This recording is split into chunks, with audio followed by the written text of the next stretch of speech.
Okay, so yeah, when I decided to remake In the Pines by the legendary architect of American folk, blues, black roots music, Leadbelly, such a legend, I decided that I wanted to do this song and connect with different groups in the community that I felt like they were very important because, like 1,000 Mothers, East Bay Dragons, because this song was about the African American women and women in general, but how they dealt with bearing their own children, which is extremely prevalent in the African American community because sometimes we're suffering from gun violence more than other groups. And it happened in my family where my mother had to bury my 14-year-old brother because of gun violence. And my auntie had to bury my 16-year-old cousin because of gun violence. And this really impacted my life here in the Bay Area, Oakland, California, and all the Bay Area, which is, is known as a very progressive place, but there's also that untold story of gun violence right here. And so I wrote the lyrics to take on those issues and to pay tribute to the strongest people that I'd ever known growing up, which were the mothers, these black mothers that held the fabric of the society together. Oakland has always been on the forefront of fighting systemic racism. This was always a place where there was something in the water in the Bay Area, period. And I think it attracted a lot of progressive people who may have been gay. African Americans came up from the South. Asians came. You got Chinatown, the Japanese farmers in San Jose, and our Latino brothers and sisters. This place, I call it the magical kingdom, the greatest tribe ever, the Bay Area, Oakland, California. There's always something in the water that of activism, of love, of inclusion, of fighting that valiant effort, that fight against systemic racism. We were never going to have it.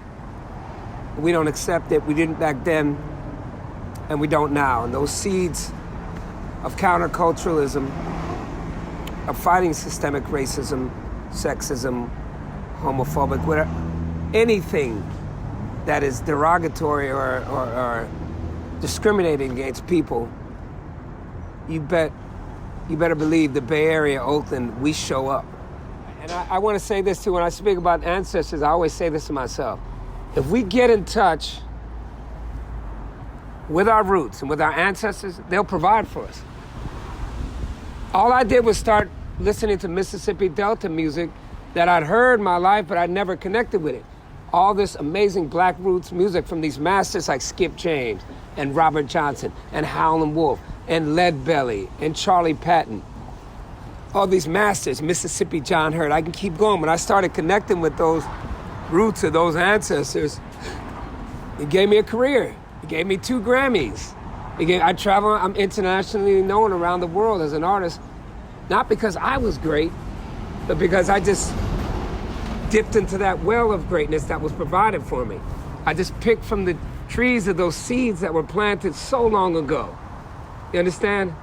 It's all that I did. I gave thanks, and it provided for myself and my community through my Farm Revolution Plantation, which is something I think all of us need to get in touch with, which is black folks getting back into soil.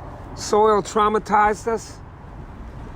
We need to get back in touch with what traumatized us. And I feel like that is such a great source of healing when we can produce our own food. We can know what's going in your food, then grow what's going in your food. Composting, raising chickens. It is economically, it's sustaining.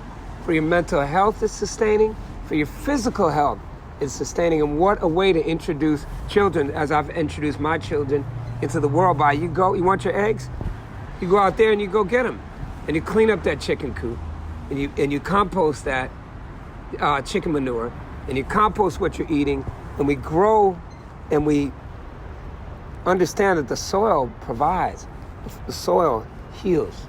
And so I'm extremely lucky, blessed to be involved in anything like that is agricultural based. And Ron Finley is my hero.